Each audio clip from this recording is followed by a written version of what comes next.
Hello friends, இன்றைக்கி வந்து நம்ம ஸ்டோன் செயின் தான் பார்க்க போகிறோம். ஸ்டோன் செயின் வந்து எப்போவுமே க்ளூ வச்சு ஒட்டக்கூடாது. க்ளூ வச்சு ஒட்டுனா என்ன ஆகும் அப்படின்னா அது நாளடைவில் கருத்து போயிடும். ஸோ அதனால் ஸ்டோன் வந்து எப்போவுமே க்ளூ வச்சு ஒட்டாதீங்க, ஸ்டிச் பண்ணுங்கள். ஸ்டோன் க்ளூ வந்து வச்சு ஒட்டுறப்போ அது வந்து பிளாக் ஆகிடுது. ஸோ அதனால் வந்து ஸ்டிச் பண்ணுறது தான் பெஸ்ட்டு. இப்போ வந்து ஸ்டோன் செயின் எடுத்துக்கலாம். எடுத்துகிட்டு இது வந்து நார்மல் த்ரெட்டில் தான் ஸ்டிச் பண்ண போகிறோம்.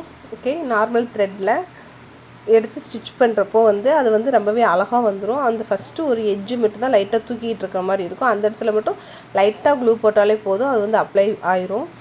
நார்மல் த்ரெட் எடுத்துக்கலாம். நார்மல் த்ரெட் எடுத்துகிட்டு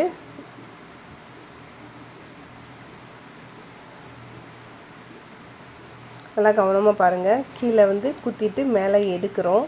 மேலே எடுத்துட்டு அந்த செயினை வந்து பக்கத்தில் போட்டு அகைன் அதை வந்து கீழே எடுத்துகிட்டு போகிறோம். அந்த செயினை கீழே எடுத்துகிட்டு போயிட்டு கொஞ்சம் கிராஸாக நம்ம வந்து பட்டன் ஹோல் பண்ணோம் இல்லையா, அது மாதிரி கொஞ்சம் கிராஸாக பண்ணிவிட்டு அகைன் அதை வந்து மேலே எடுத்துகிட்டு போய் அதுக்கு அடுத்து இருக்கிற செயினை வந்து நம்ம வந்து லாக் பண்ணிக்கிறோம். ஸோ இதே மாதிரி தான் இதை வந்து கண்டினியூஸாக நம்ம பண்ண போகிறோம். இந்த மாதிரி பண்ணுறப்போ என்னாகும் அப்படின்னா நமக்கு வந்து டைமும் சேவ் ஆகும், சீக்கிரமாகவும் வேலை முடிஞ்சிடும். நம்ம க்ளூ வச்சு பண்ணுறப்போ என்ன ஆகுதுன்னா அந்த க்ளூ அப்ளை பண்ணிவிட்டு அந்த க்ளூ காயிறதுக்கும் கொஞ்சம் டைம் எடுக்குது. அதனால் வந்து இந்த மாதிரி மெத்தட் நம்ம யூஸ் பண்ணிட்டா ஸோ நமக்கு வந்து இது வந்து ஈஸியாகவும் இருக்கும், பார்க்கவும் ஃபினிஷிங் வந்து செம்மையாக இருக்கும், அழகாக இருக்கும். ஸோ அதனால் வந்து நீங்கள் இந்த மெத்தடே ஃபாலோ பண்ணுங்கள். நான் மோஸ்ட்லி இந்த மெத்தட் தான் ஃபாலோ பண்ணுறேன். இது வந்து அதுக்கப்புறம் டைப் 2 ஒன்று இருக்குது. டைப் 2 வந்து அது வந்து அதுக்கும் இதுக்கும் கொஞ்சம் டிஃப்ரென்ஸ் இருக்கும். ஸோ அதையும் நீங்கள் எப்படின்னு சொல்லிவிட்டு பார்த்துக்கோங்க. இதுக்கு வந்து 2-3 ஷேப்ஸ் சொல்கிறேன். அந்த ஷேப்ஸையுமே ஒர்க் பண்ணி பாருங்கள். அந்த ஷேப்ஸ் ஒர்க் பண்ணி பார்த்துட்டு ஏதாவது டவுட் இருந்தால் நீங்கள் வந்து கீழே கமெண்ட் பாக்ஸில் கேளுங்க, நான் உங்களுக்கு எக்ஸ்பிளைன் பண்ணுறேன்.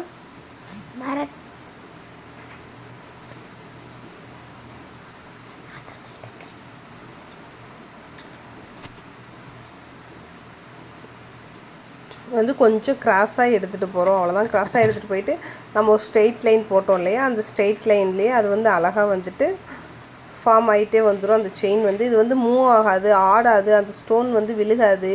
ஸோ அதனால் வந்து இது வந்து போடுறதுக்குமே வந்து ஒரு மாதிரி கம்ஃபர்டபுளாக இருக்கும். ஸோ அதனால் வந்து நீங்கள் இந்த மாதிரி யூஸ் பண்ணிக்கோங்க. இது வந்து ஒரு ஷேப் தரேன், அது வந்து ஒரு திலகம் ஷேப் மாதிரி. அந்த திலகமில் வந்து அந்த எட்ஜு வந்து ஷார்ப்பாக இருக்கணும். ஸோ அதனால் வந்து கரெக்டாக அப்ளை பண்ணுங்கள். அந்த எட்ஜ் வந்து குறிக்கிறாமல் கொஞ்சம் ஷார்ப்பாக இருக்கிற மாதிரி போட்டால் தான் அது பார்க்க வந்து ரொம்பவே அழகாக தெரியும் நமக்கு.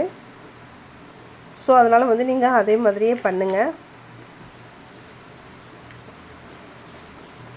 பொறுமையாக போடுங்க, அவசரப்பட வேண்டாம். நிறையா ப்ராக்டிஸ் பண்ணுங்கள். நிறையா ப்ராக்டிஸ் பண்ண வந்து இதெல்லாம் வந்து நமக்கு ஈஸியாக இருக்கும். எவ்வளோ நம்ம ப்ராக்டிஸ் பண்ணுறோமோ அவ்வளோ வந்து நம்ம ப்ளவுஸ் போடுறதுக்கு வந்து ஈஸியாக இருக்கும். ஸோ அதனால தான் பேசிக்லேருந்தே நிறையா ப்ராக்டிஸ் பண்ணுங்கன்னு சொல்லிகிட்டே இருக்கேன் நான். இந்த எட்ஜ் இருக்கும் பார்த்தீங்களா, இந்த எட்ஜை மட்டும் என்ன பண்ணுறீங்க அப்படின்னா லைட்டாக க்ளூ போட்டு ஒட்டி விடுங்க. ஏன்னா அந்த எட்ஜுக்கு அப்புறம் வந்து நம்மளால் ஸ்டிச் பண்ண முடியாது. ஸோ அது வந்து தூக்கிக்கிட்டு இருக்கிற மாதிரி இருக்கும். ஸோ அதனால் வந்து அந்த இடத்துல மட்டும் நீங்கள் லைட்டாக க்ளூ போட்டு அப்ளை பண்ணுங்கள். ஏதாவது டவுட் இருந்தால் கீழே கமெண்ட் பாக்ஸில் கேளுங்க, நான் உங்களுக்கு எக்ஸ்பிளைன் பண்ணுறேன்.